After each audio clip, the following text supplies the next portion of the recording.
It is indeed a true delight to be here this evening. It's also a delight when the Holy Father agrees with you, as I discovered last July, when Pope Francis called for a deeper theology of women. He did that in the course of reiterating one very specific assertion about the place of women in the Church, made repeatedly by his predecessors, that the Church has no authority to ordain women to the priesthood. And I'm well aware that for many that sounds highly negative, anything but a cause for rejoicing. As an ex-Anglican who for years wanted very much to be ordained myself, that would once have been the case for me too. I'm also aware that some find the concept of a theology of women in particular problematic, as though it reduced half of humanity, the half of humanity to which I belong, to the status of an alien other, to be interpreted by those whose humanity needs no such interpretation. After all, it might be said, no one ever calls for a deeper theology of men, any more than there is a medical specialism of andrology to set alongside gynecology. Now, though for reasons that will become apparent, I don't agree with that criticism of the Holy Father's request, I do see where it's coming from, because I used to occupy a very similar position myself. So, why do I now regard this request for a deeper theology of women, in the course of a reassertion of the Church's official stance on women's ordination, or rather our non-ordination, as a source of joy? Well, I'm going to attempt to answer that question this evening before I do anything else. And after that, what I'm not going to do is to rehearse all the various conventionally controversial issues which you might expect to hear in a talk with this title. Questions like, for example, why women can't be priests. Now, that's not because I'm wanting to run away from those questions. It's because I would like us to set some groundwork in place before we discuss them after the break more informally, as I hope we will. What I intend to do in the next half hour or so, then, is to explore a couple of questions that are both prior to, and I would suggest deeper than, the usual hot-button issues, in the hopes of thereby getting a slightly fresher, perhaps slightly more fertile conversation off the ground. So that's what I'm hoping to do. I hope that's okay with everybody. So I'm going to ask, do we even know what it might mean to talk of women, or indeed men, having particular roles within the Church? And what resources does the Church's tradition offer to help us assess what these roles might be? So those are the two big questions I'm hoping to deal with in this half hour. But first of all, to return to my starting point, why was Pope Francis's call for a deeper theology of women such a cause of joy for me? When the Holy Father last summer said about the question of women's priesthood, with reference to the ordination of women, the Church has spoken, and she said no, he was in particular, of course, echoing Ordinatio Sacerdotalis, Blessed John Paul II's apostolic letter on reserving priestly orders to men. Here's the relevant passage from that document. Wherefore, in order that all doubt may be removed regarding a matter of great importance, a matter which pertains to the Church's divine constitution itself, in virtue of my ministry of confirming the brethren, I declare that the Church has no authority whatever to confer priestly ordination on women, and that this judgment is to be definitively held by all the Church's faithful. Now, by those who in good conscience see the Church's refusal to ordain women as evidence of myopia at best and misogyny at worst, that unambiguous insistence on the part of John Paul II is understandably interpreted as the magisterial equivalent of a thought-terminating slap in the face.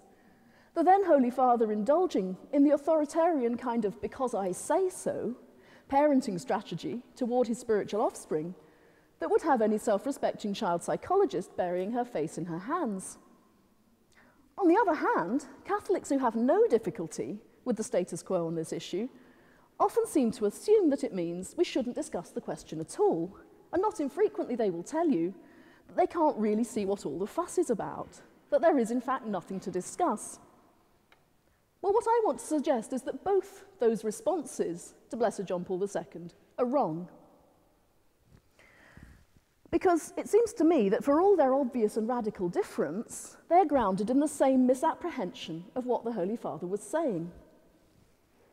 Both those who deplore the statement in Ordinatio Sacerdotalis and many of those who welcome it assume that the statement is intended to end a conversation. Whereas, like Pope Francis, I think it begins one, which is why I was so happy last July. And moreover, I want to suggest that this conversation is by no means exclusively about the question of women's ordination. Now, I'm well aware that talk of opening up questions by closing them down like this may seem counterintuitive, but it's actually what we would expect if just for a moment or two we think about the history of theology. Think, for instance, of the two central planks of the Church's teaching, the claims on the one hand that God is three and one, and on the other that Jesus is truly God and truly human. Now, whether or not we believe these claims ourselves, we perhaps take it for granted that they are what Christians are supposed to believe. But that was not always so evident.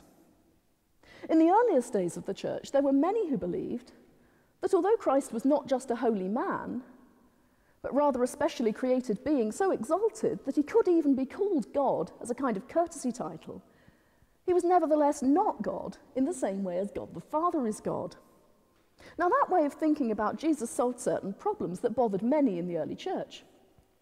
In particular, it dealt with the difficulty of imagining God being closely involved with the messy, material business of creation and redemption, which many in that cultural context found problematic.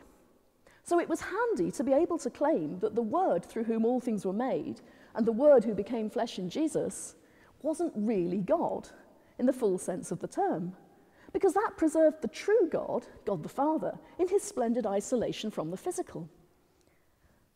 Unfortunately, for its proponents, however, that understanding doesn't really do justice to everything the Bible tells us about Jesus, everything we as Christians would want to say about Jesus, who clearly does have divine characteristics. And so, to cut a long story short, the Church eventually discerned that Arianism, this position that holds that the second person of the Trinity is not the equal of the first, however neat and tidy it was as a solution to certain problems, just wouldn't do. Now, one could say, of course, that this narrowed the options for Christian theology. After the Council of Nicaea in 321 AD, you were no longer allowed to be an Arian. But far more excitingly, and far more importantly, answering this question, can we say that the Son isn't really God? In the negative, no, you have to say the Son is really God. Answering that question in the negative inspired a vibrantly positive theological conversation. If the Son really is consubstantial with the Father, how does his divinity relate to the humanity which we also want to say Christ possessed? How can it be that the immortal, changeless God took flesh, suffered, and died? And so on. The century after Nicaea was consequently one of the most fertile in the history of Christian theology, as theologians wrestled with the dilemmas bequeathed them by the definitive answering of that one question about the Blessed Trinity. I want to suggest that, thrillingly, we're in a similar position today with regard to the theology of gender. We are living, as it were, in the equivalent of the aftermath of the Council of Nicaea. Certain things have been determined. Women can't be priests. But closing that avenue simultaneously opens another, far broader vista, provoking a far more wide-ranging series of questions about what we can be then. Or rather, what in God's providence we most truly are. Because it's not a matter, I suggest, of wresting some kind of consolation prize from some mean magisterium who won't let us have the top jobs. That's not what it's about. It's a matter of waiting patiently for the revealing of our true identity as daughters of God. And that's both a scarier business, because it's not one in which we can go any way to setting the agenda, and an infinitely more exciting one, because it's in his hands and not ours. Now, the title I've been given for this evening's talk is The Role of Women in the Church. And that's all right, as long as we all agree that it's a kind of shorthand. The primary referent for that word role, which stands behind all the other ways in which we use it, is of course that of playing a theatrical part. And by definition, a dramatic role is something that we can take up and put down without ceasing to be ourselves. Something that we can enter into more or less deeply, of course, but which in no sense captures the essence of our being. Benedict Cumberbatch isn't really Sherlock. Edith Evans wasn't really Lady Bracknell. That sounds obvious and trivial, but it's worth insisting on. The extended use of the word role to describe various responsibilities assumed and tasks accomplished, as one might speak, for instance, of the role of the volunteer games makers in the London Olympics, isn't really adequate for our purposes tonight either. Because however all-absorbing and life-changing the experience of being a games maker was, at the end of London 2012, all those wonderful volunteers ceased to be games makers without ceasing to be themselves. But there are positions, to use a rather abstract, colourless word, so let's call them vocations instead, within the church, which are a matter of the essence of one's being. The ordained priesthood, for instance, isn't a role. If it were, it most certainly would be unjust to deny women the chance to play it. Rather, it's something intrinsic to the identity of the priest, something that cannot be laid aside. A priest can, of course, retire from active ministry, but he doesn't thereby cease to be a priest. Now, that doesn't in itself obviously prove what, as it were, kind of people can be ordained. And as I say, that's a conversation we can have later after the break if people are interested. But it does point the way to an intriguing possibility, I think, that there may be other such positions within the church, other ways of being Christian, other vocations, which are similarly bound up with the identity of those who hold them, that are not just roles. Now, that's what we'd expect, I think, if we take seriously what St. Paul says about the church in 1 Corinthians, where he describes our church as a body. Eyes and hands are simply not interchangeable. The eye-ness of an eye, the handness of a hand, is intrinsic to the body part in question. Moreover, each limb or organ is essential to the functioning of the organism to which it belongs. And if the church really is a body, an organism rather than an organisation, then, a priori at least, it's not unlikely that aspects of who we really are, including our sexual identity, might be determinative for all of us of what positions we can occupy in the church and how we can occupy them. It might very well turn out, in other words, that there are vocations within the church without which the body of Christ couldn't function, which are proper to women as the priesthood is to men. Now, of course, I'm aware that I've here smuggled in a very large and highly contestable claim as though it was utterly uncontroversial, and I'm sure you all noticed. And we need to address it briefly before we can consider in concrete terms what any distinctive feminine contribution to the life of the church might be. Is it really the case that our sexual identity, our identity as men or as women, is essential to who we are? Because if not, it obviously makes no sense to talk about a distinctively feminine or indeed a distinctively masculine vocation, because on this account there would be no fixed meaning that can be ascribed to masculinity or femininity. Those words just mean what we decide they mean. Now, there are, of course, many who would claim that this identity is indeed a matter of social conditioning and cultural construction. And often enough, such assertions are rooted in an entirely praiseworthy commitment to the dignity, in particular, of women. Recognising that for centuries women have been stereotyped in all sorts of ways that has done us damage, diminished our humanity in the eyes of others, to many it has seemed that unmasking culturally dominant understandings of what it is to be a woman is a necessary step toward our liberation, towards our flourishing.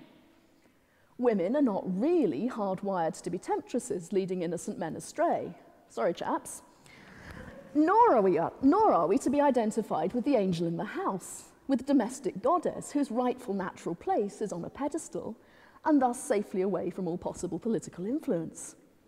It's just that it has been remarkably convenient for men to behave as though that were the case, and consequently much cultural energy has been invested in making sure that women themselves believed it to be the case.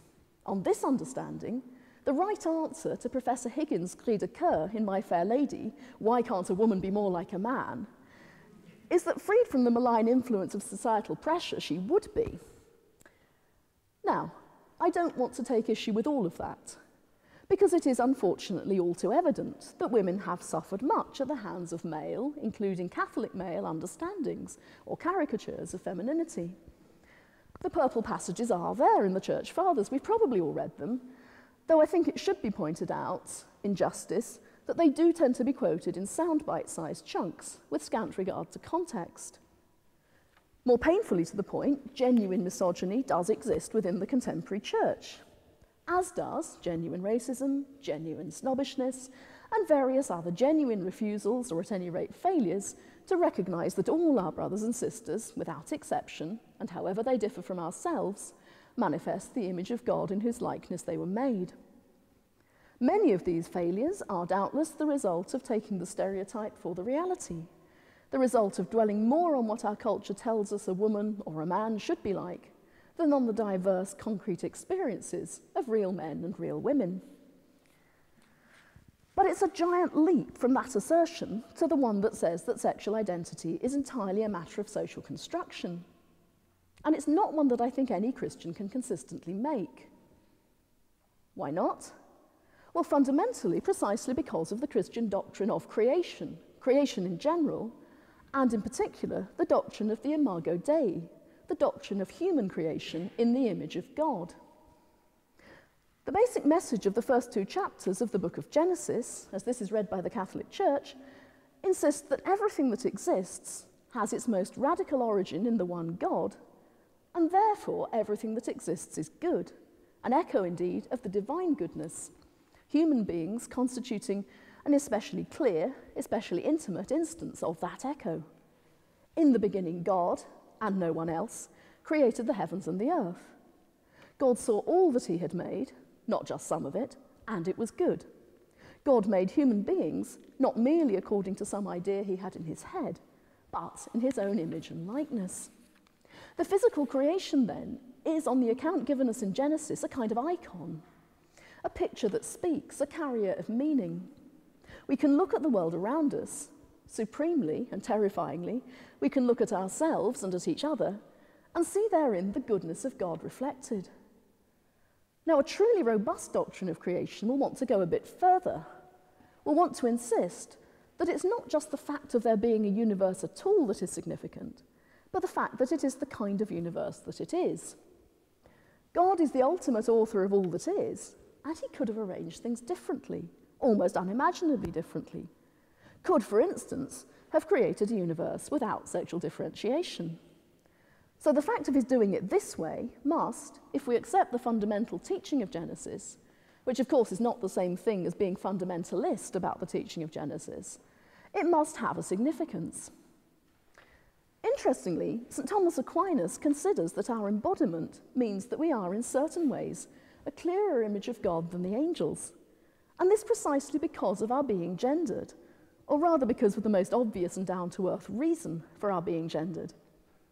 The process of human reproduction, Thomas reckons, provides a kind of picture, rough and inadequate, but nevertheless helpful, of the relationships between the three persons of the Blessed Trinity.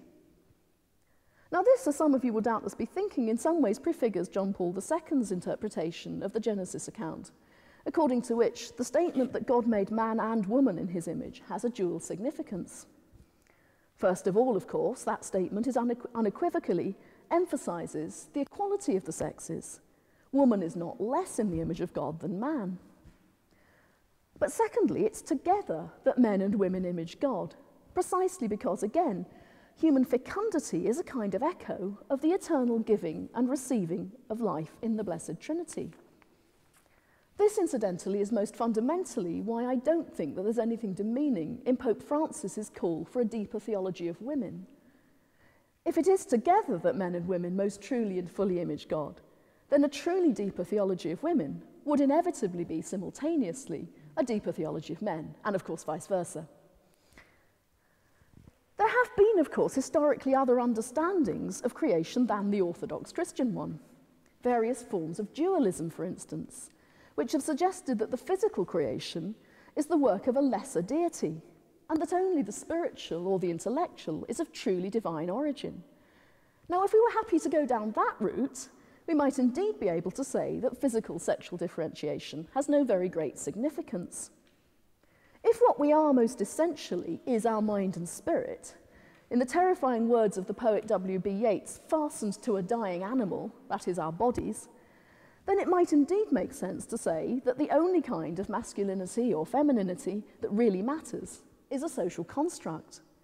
The rest, the undeniable, awkwardly irreducible, anatomical differences between men and women, are, as indeed is sometimes suggested, merely plumbing, scarcely to be taken into account at all. They will, after all, in any case, cease to be when the dying animal dies. But of course, on the Orthodox Christian understanding, there can be no such thing as mere plumbing, no such thing as a physical phenomenon without spiritual significance and psychological consequence. There is, to repeat, only one creator and only one creation, all of which, in different ways, and with greater or lesser clarity, mirrors his divine goodness. Thus, essentialism, the contention that is that masculinity and femininity are terms with a meaning that is independent of and prior to cultural conditioning, isn't for the Christian, can't be for the Christian, a dirty word. For Christian anthropology, the physical and the spiritual can of course be distinguished, but never separated, certainly not set against each other. The physiological differences between men and women are both intimately linked to psychological differences and have symbolic significance for our apprehension of the God in whose image both men and women are made. But we have to be very clear what this does and doesn't mean. Essentialism is perhaps in part a dirty word because its tenets have been so frequently and so seriously abused. This happens, for instance, when it's alleged that the value of women lies uniquely in physical motherhood and a confinement to the domestic sphere, a point of view of which the notorious Kinder, Kirche, Kuche rhetoric of the Nazi era is only the extreme endpoint. Those women among us who are not biological mothers may well have found ourselves on the sharp end of a much more well-intentioned and far more subtle, but still devastating set of assumptions about our own childlessness. But obviously, the fact that a position can be abused is no reason for denying that position in itself hospitality at the table of philosophical debate. And it is, I'm afraid, straightforward prejudice to assume a priori that the kind of essentialism the Church wishes to espouse is necessarily that distorted kind, which wants to turn women into baby factories. Notice, incidentally, how demeaning that language is, and not only to women, or domestic drudges. Notice, incidentally, that one implication of that language just might be the shockingly non-egalitarian one that sees the manual and the practical as intrinsically inferior to the intellectual. Do you really want to buy into any of that? Blessed John Paul II, for instance, makes it quite clear in Mulieris Dignitatem, the apostolic letter on the dignity and vocation of women, in which he sets forth his analysis of the Genesis 2 creation story, that although marriage and the conception, birthing, and upbringing of children is the most obvious, and clearly also the statistically most common way, in which the distinctive but interdependent vocations of men and women mirroring God is exercised, it's by no means the only one. He doesn't spell this out in much detail, but, for instance, as a member of a religious order which has both brothers and sisters, and as a member of a university chaplaincy team alongside two male, and as it happens clerical, but happily not remotely clericalist colleagues, I think I can identify a sense of the complementarity and true fecundity at work within both my religious vocation itself and in the various pastoral encounters that make up my day-to-day life within the order. And I'd like in closing to share with you just a little of what that means to me. So as a Dominican, and there are analogies in the history of many of the other great spiritual families within our church, I'm blessed to stand in a long and very beautiful tradition of chaste but intimate spiritual friendships between male and female religious. Our best known exemplars, and like many things Dominican, they're only really well known within the order of preachers, people outside tend not to have heard of them. Our best known exemplars would be Blessed Jordan, St. Dominic's successor as master of the order, whose letters to the Blessed Diana Dandalo, an enclosed Dominican nun, give a vivid picture of mutual tenderness and support. We also, of course, in the Dominican order have St. Catherine of Siena, who said to her spiritual director, Blessed Raymond of Capua, future master of the order, that she is unsure whether to call him father or son. A fascinating statement, I think, that reflects a sense of both equality and difference between the two friends, which I find tremendously touching. Humanly speaking, I certainly owe my own vocation and my persistence in it, in very large measure, to the friendship of the friars, many of whom are here this evening. And that's very common among the sisters. I also suspect the reverse phenomenon isn't entirely unknown among the brethren. Whatever it is we can do as an order, I believe we do it better because we do it together and in mutual respect. At Fisher House, meanwhile, the Cambridge University chaplaincy, we aim, and I think through God's grace we can say we succeed in our aim, to provide not just a service, but a home. And within that, I simply am differently positioned vis-à-vis the students, compared with the two priests with whom I minister. It's not simply that I can talk about women's stuff quite naturally with the women in a way that would horribly embarrass both the good fathers and the students, though that happens, of course, and it shouldn't be underestimated. But here's a little concrete example of what else it means. On a Sunday afternoon, some of the undergraduates, of both genders, and I make scones, turn them into a traditional Devon cream tea, and eat them in front of a blazing fire, whilst talking about the lives of a different saint each week. Or ideally, in fact, interestingly, we choose to talk about two, one man and one woman. Well, things get discussed while fat is rubbed into flour that might not come out in any other way. Homesick freshers are given a space in which they can warm not just their bodies, which is necessary in the freezing fenlands to which I've been exiled, but also their hearts. Now, I think it's literally impossible to imagine that working in anything like the same way if it were animated by either of my colleagues, sensitive and emotionally literate, as they both are. I did say emotionally literate, not emotionally illiterate. Sorry, I realised as I spoke it didn't sound how I meant it to sound. They are both extremely emotionally literate. And it's important to stress that, because actually men suffer from gender stereotypes too. So it is important to stress that.